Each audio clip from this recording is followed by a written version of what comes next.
Yeshua HaMashiach.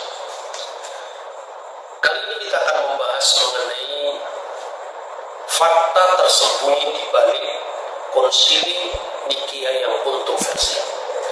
Konsili ini diselenggarakan untuk menuntaskan, menghadapi ajaran Arius. Arius adalah seorang imam, seorang pastor atau pendeta dari Alexandria yang mengajarkan bahwa karena waktu lam yakun fi, ada waktu di mana dia, artinya Yesus sebagai firman Allah, pernah tidak ada. Gereja gundah menghadapi ajaran ini karena apa? Karena jelas ajaran ini sepintas saja bertentangan dengan kitab suci yang menegaskan bahwa firman Allah atau kalimat Allah itu sesungguhnya adalah Allah. Dalam praeksistensi firman Tuhan atau logos ilahi itu tentu adalah Allah sendiri. Maka kalau ada waktu di mana firman pernah tidak ada, berarti ada waktu tertentu Allah ada tanpa firman. Maka gereja tentu akan merumuskan bahwa firman dan Allah itu sama-sama kekal. Berbeda dengan apa yang diopinikan publik selama ini, khususnya publik modern, bahwa seolah-olah konsili Nikia itu muncul tiba-tiba atas desakan kekuasaan atau tangan besi kaisar yang memaksakan bahwa Yesus harus menjadi Tuhan. Bahkan ada yang mengejek bahwa Yesus baru dilantik dari Tuhan di konsili Nikia, dan macam-macam opini liar seperti itu karena memang tidak didasarkan atas bukti-bukti secara primer, sekedar opini liar. Jadi dibutuhkan waktu sekitar 7 tahun untuk menghadapi kontroversi kaum Arian ini. Pertama-tama tahun 318, Patriark Alexander dari gereja Alexandria mengundang satu sidang sinode lokal. Kalau konsili itu lebih besar. Dalam sidang sinode lokal ini dirancang sebuah regula fide, draft pengakuan iman, bahwa putra Allah atau firman Allah itu diturunkan bukan dari ketiadaan. Jadi Yesus itu diakui sebagai firman Allah yang kekal. Tetapi Arius menolak. Konsekuensinya, karena ini adalah gereja yang universal tentu saja, maka dia harus mendapat sanksi, yaitu diekskomunikasi. Diberi kesempatan apabila dia mengubah pendapatnya atau bertobat. Tetapi Arius melakukan keonaran, kegaduhan di kalangan rakyat, sehingga pada tahun 318 dia terpaksa harus meninggalkan Mesir. Dia menuju ke Kaisaria, dan dalam pendekatannya dia selalu melakukan tebar pesona, memposisikan dirinya sebagai seorang yang tertindas hanya gara-gara dia mengatakan bahwa Allah itu esa, bahwa Bapa itu satu-satunya Allah yang esa, dan Yesus itu lebih rendah dari Bapa. Sebetulnya tanpa lebih dalam memahami, karena Arius memahami Kristus itu seperti pemahaman filsafat Yunani, di mana dalam filsafat Helenisme itu adalah pandangan emanasi, bahwa segala sesuatu itu mengalir dari Tuhan, mengalir dari esensi awal yang disebut theos. Maka pengaliran yang pertama atau bahasa Jawanya deleweran yang pertama itu tentu lebih rendah daripada yang mendelewerkannya atau yang mengajarkannya. Begitu juga emanasi kedua, begitu juga emanasi ketiga. Semakin jauh maka dia semakin rendah daripada emanasi sebelumnya dan sumbernya Tuhan tadi. Inilah sebabnya kenapa Arius gagal memahami keesaan Allah.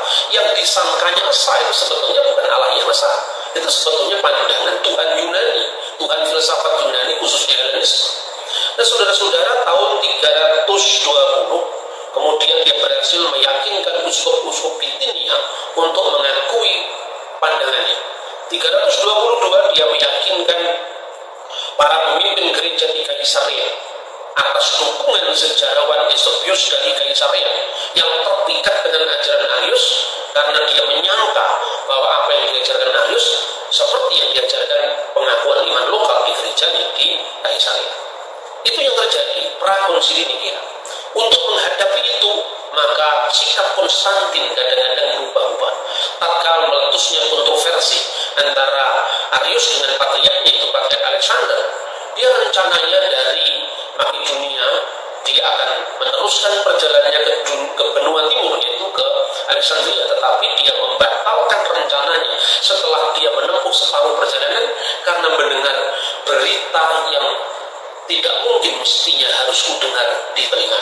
Artinya dia merendahkan pembahasan teologis. Seorang kaisar yang hanya menekankan bahwa semua harus aman dengan pendekatan security-nya, itu yang sikapnya Konstantinus. Jadi Konstantin Agung bukan orang yang digambarkan seperti dalam film Da Vinci Code, seolah memaksakan dengan tangan besi bahwa Yesus harus jadi Tuhan. Dengan demikian pemujaan kepada dewa-dewa pagan harus diteruskan dengan baju Kristen. Itu sama sekali jauh dari kebenaran. Tahun 325 awal diadakan prakonsili di kota Antioquia. Jadi seperti kongres saja perlu ada prakongres. Jadi artinya bukan serta-merta langsung muncul konsili Nikia.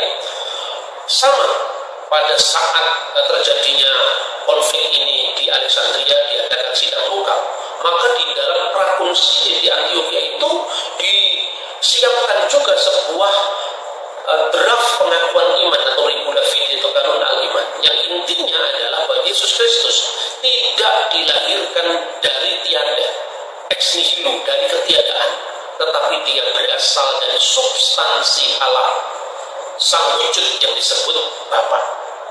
Nah, dalam konsili ini ada 3 orang yang menolak dalam prakonsili ini. Yang pertama adalah Narsisus dari Neronias, yang kedua Theodorus, dan yang ketiga tentu saja adalah Eusebius dari Kaisarea.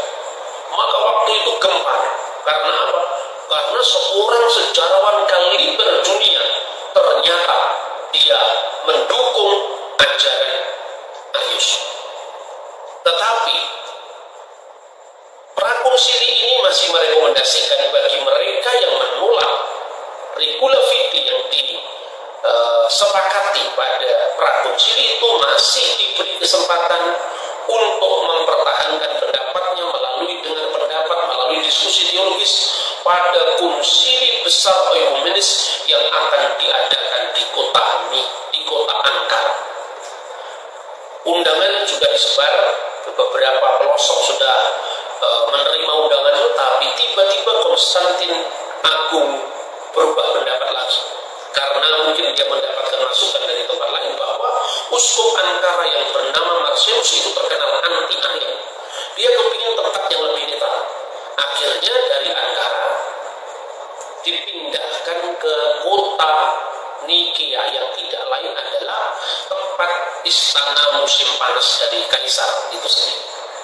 Nah, kita perhatikan bahwa di sini Konstantin masih berusaha untuk menerima kaum Arian, tidak terlalu dipojokkan oleh gereja-gereja yang lain. Ini artinya bahwa gambaran bahwa Konstantin memaksakan keturunan Yesus sekali lagi itu tidak bisa dibenarkan. Lalu konsili ini dihadiri oleh 318 peserta. Ingat, ini gereja belum mengalami skisma atau perpecahan. Setelah berhari-hari kemudian konsili itu menghasilkan sebuah konsep pengakuan iman yang intinya bahwa Allah itu esa, yaitu Bapa, pencipta segala sesuatu baik kelihatan maupun tidak kelihatan, dan percaya kepada satu Tuhan yaitu Yesus Kristus, anak Allah yang tunggal, yang dilahirkan dari sang Bapa dan berasal dari substansi Bapa. Allah dari Allah, terang dari terang, Allah sejati dari Allah sejati, dilahirkan dan tidak diciptakan, dan seterusnya. Lalu aku percaya kepada Roh Kudus. Baru kemudian di dalam akhir dari pengakuan yang draftnya dirumuskan oleh pengakuan Nikia itu, kemudian dirumuskan anatema. Jadi keyakinan seperti apa yang dinyatakan salah oleh gereja. Dan ini bisa dibaca di hampir semua buku-buku sejarah ya. Antara lain ini adalah mengenai laporan 7 konsili, ya 7 konsili ekumenis menurut pandangan gereja Kalsedonian yang terbitkan oleh Hendrickson Publisher, dan ini adalah penerbit Protestan. Lalu kita juga bisa melihat bahwa ini adalah laporan dari konsili-konsili ekumenis, termasuk pasal-pasal yang ditetapkan di konsili Nikia Ini diterbitkan oleh Holy Cross Theological Seminary dari gereja Ortodok. Ya, artinya bahwa semua gereja sebelum perpecahan mengakui ini, baik itu Protestan, ya Katolik atau gereja Ortodoks, semua sepakat tentang ini. Kemudian setelah diungkapkan bahwa aku percaya kepada Roh Kudus, ini saya membaca dari teks sejarah gereja, ya, juz kedua, ya, Tarikh Al-Kaisah, juz Asani, tentang Majami Al-Maskuniyatul Awal, ya, wa Gajawat Al-Kubra. Ini diterjemahkan oleh Abuna Maurice Yukarin, diterbitkan di Mesir, ya, pada tahun 1967, kemudian pada halaman 15. Ini bunyi tentang anatemanya seperti ini. Innal ladzina yaquluna kana waqtun lam yakun fihi. Dan kepada mereka yang mengatakan ada waktu di mana dia pernah tidak ada. Dia di sini adalah firman Allah pernah tidak ada. Wa qabla ayyulada lam yakun. Dan sebelum dia dilahirkan dia tidak ada. Wa qad khuliqa min al-'adam. Wa qad khuliqa min 'adam. Dan sebelum dia diciptakan atau dia diciptakan dari adam, ketidakadaan, ex nihilo, ya. Au yujahiruna fi anna ibnillahi huwa min datil ukra. Dan mereka yang mengatakan bahwa sesungguhnya putra Allah adalah memiliki zat ukra, memiliki substansi lain. Au min jauhar akhar, atau memiliki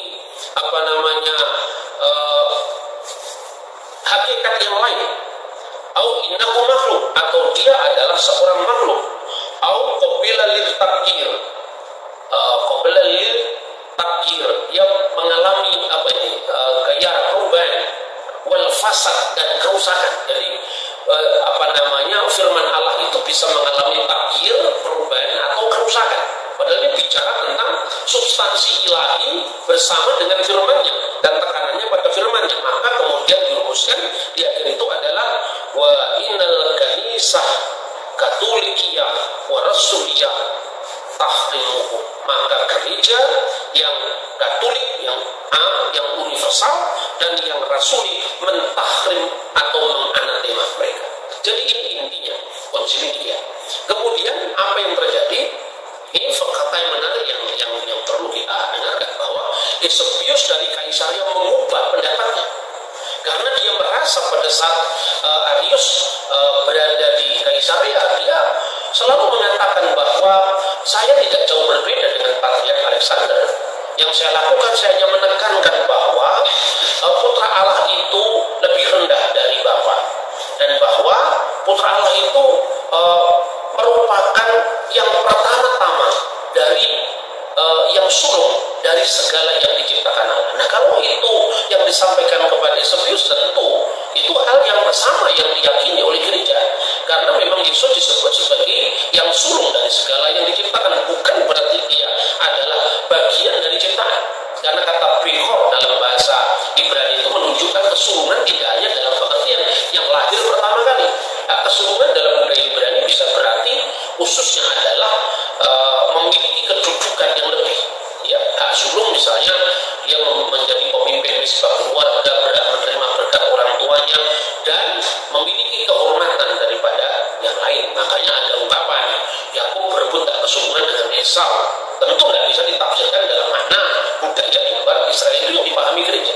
Kalau Yesus dikatakan itu lebih rendah dari sang Bapa, memang di dalam wujud inkarnasinya sebagai manusia, Yesus mengatakan Bapa itu lebih besar daripada aku. Nah, seperti ini rupanya yang dilakukan oleh Arius untuk menggalang dukungan terhadap pandangan-pandangannya.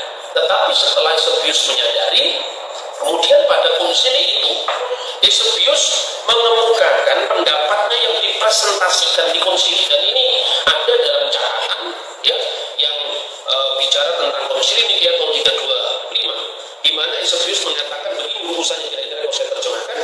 Dan kami percaya kepada satu-satunya Allah yang sejati, Bapa yang Maha Kuasa, pencipta segala sesuatu yang kelihatan maupun yang tidak kelihatan, dan kepada Tuhan Yesus Kristus yang adalah firman Allah, Allah dari Allah, terang dari terang, hidup dari hidup, dan anak yang tunggal yang pertama, yang sulung dari segala yang diciptakan Allah. Tetapi kesulungan ini tidak dipahami sebagai makhluk, karena Eusebius mengatakan, dan dilahirkan dari sang Bapa sebelum segala abad, bahkan olehnya segala sesuatu telah diciptakan, dan kemudian menjadi manusia demi keselamatan kita, telah turun dari surga seperti pengakuan iman Nikia pada umumnya. Kemudian yang terakhir dia juga mengatakan, kami percaya kepada Roh Kudus. Kami percaya bahwa tiap-tiap dari Bapa, Putra, dan Roh Kudus itu berbeda. Makanya jelas sekali ini dalam liturgi gereja dipertahankan sampai sekarang. Wahidu huwa Abul Qudus, wahidu huwa Ibnul Qudus, wahidu huwa Ruhul Qudus. Jelas ini ada dalam liturgi. Satu Bapa yang kudus, satu Putra yang kudus, satu Roh yang kudus, dan ketiganya adalah esa. Dan di akhirnya Eusebius mengatakan, sebagaimana yang dikatakan dalam Injil, seperti yang Kristus katakan, pergilah ajarlah semua bangsa menjadi muridku, dan baptiskanlah mereka di dalam nama Bapa dan Putra dan Roh Kudus. Jadi saudara-saudara, apa yang terjadi?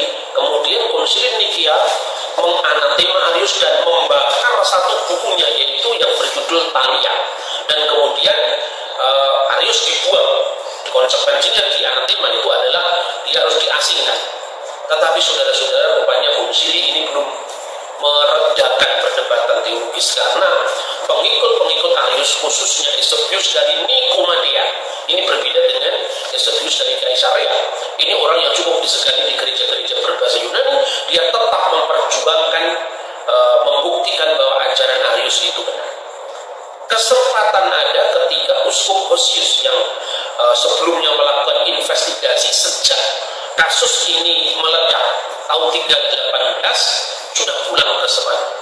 Dan yang terjadi, Eusebius dari Nikomedia terus-menerus mendekati sang kaisar sampai meyakinkan bahwa sebenarnya kami ini tidak bermasalah dengan rumusan Nikea. Meskipun dia mungkin akan menafsirkan kata sehakikat dengan Bapa, ya, ungkapan itu mungkin ditafsirkan untuk kepentingan kaum Arian. Sebagaimana mereka juga mencoba bersifat moderat untuk meyakinkan Eusebius dari Kaisarea. Sampai kemudian Eusebius dari Kaisarea sadar dan kembali ke pangkuan gereja. Tahun 335 setelah Hosius tadi pulang, Eusebius dari Nikomedia berhasil meyakinkan kaisar bahwa Eusebius dari Nikomedia memfitnah Athanasius dari Alexandria. Katanya bahwa Athanasius dari Alexandria berusaha untuk mencegah pasokan gandum ke ibu kota kekaisaran untuk menghalang-halangi konsili yang akan diadakan di kota Tirus atas dukungan kaum Arian. Dan kaisar benar-benar murka, dan kemudian Eusebius harus mempertanggungjawabkan kenapa dia harus melakukan boikot gandum itu. Tentu saja Athanasius menolak. Dia mengatakan, kaisar, Allah akan menjadi saksi apakah aku atau kamu yang benar. Tetapi toh tangan besi kaisar tidak bisa dihindari. Tindakan itu akhirnya Athanasius dari Iskandaria harus mengalami pengasingan. Sementara Arius dipersiapkan dengan sambutan yang besar-besaran yang akan diadakan di Basilika Gereja Konstantinopel. Dia sudah sadar bahwa Athanasius tidak akan mau mengembalikan jabatan keimamatan Arius. Untuk itu, dia mengeluarkan surat perintah agar Patriark Konstantinopel yang bernama Alexander harus mengesahkan kembali jabatan Arius. Menurut catatan sejarah gereja dalam hal ini, Makarius yang mengatakan, Makarius itu adalah seorang wakil dari gereja Alexandria ketika Athanasius dibuang. Dia melakukan tugas-tugas sebagai mewakili Athanasius dalam mengelola gereja Alexandria yang sekarang disebut gereja Ortodoks. Kemudian yang terjadi, Patriark Konstantinopel yang masuk ke ruang doanya, dia berdoa minta keadilan kepada Tuhan. Dan ketika itu para pendukung Arius sudah tiba di gereja, di pintu gereja itu ditutup atau gerbangnya dikunci, ditinggal berdoa. sampai esok harinya, yaitu hari Minggu pada saat mau kudas atau liturgi suci, pintu gerbang masih tertutup. Di sanalah sebetulnya Arius menggunakan kesempatan itu untuk berapi-api berbicara kepada publik bahwa ajaran dia benar dan Kristus itu hanyalah seorang ciptaan. Tiba-tiba satu peristiwa yang ajaib terjadi, demikian tulis Athanasius, bahwa tiba-tiba dia harus pergi ke sebuah toilet di dekatnya tempat yang disebut Konstantin Forum. Nah, di sana kemudian tidak keluar-keluar sampai kemudian didapati bahwa Arius mati di kamar mandi. Sejak saat itu maka Arianisme tidak lagi berkembang. Arianisme mati karena pemimpin besarnya mati di kamar mandi. Apakah Athanasius bersuka atas kematian Arius? Dia justru terharu, tetapi dia mengatakan bahwa Tuhan sudah menjawab doa dari Patriark Alexander. Jadi itu yang terjadi sebenarnya pada Konsili Nikea tahun 325 Masehi. Lalu fakta tersembunyi apa yang ada di balik Konsili Nikea? Saya katakan ada. Fakta tersembunyi itu adalah kematian Arius di kamar mandi. Dan itu jarang dibahas, bahkan sangat asing di khotbah-khotbah di Indonesia, tidak pernah dibahas. Orang Indonesia kalau belajar sejarah gereja itu tidak hanya sambil tapi sambil lari. Karena apa? Sejarah gereja ini sudah berlangsung hampir 21 abad. Tetapi abad pertama dari zaman Rasul, muridnya Rasul, murid dari muridnya Rasul, itu hanya dilewati sampai abad 16. Konflik Katolik Protestan itu diberikan porsi yang mendominasi. Akibatnya kita ini tidak lagi mengenal akar sejarah kita, lebih-lebih akar apostolik ajaran gereja. Jadi fakta yang tersembunyi di belakang Konsili Nikea yang kontroversial, matinya Arius di kamar mandi. Semoga pelajaran sejarah ini bisa melengkapi kita, mencerahkan kita untuk hati-hati di dalam menentukan sikap kita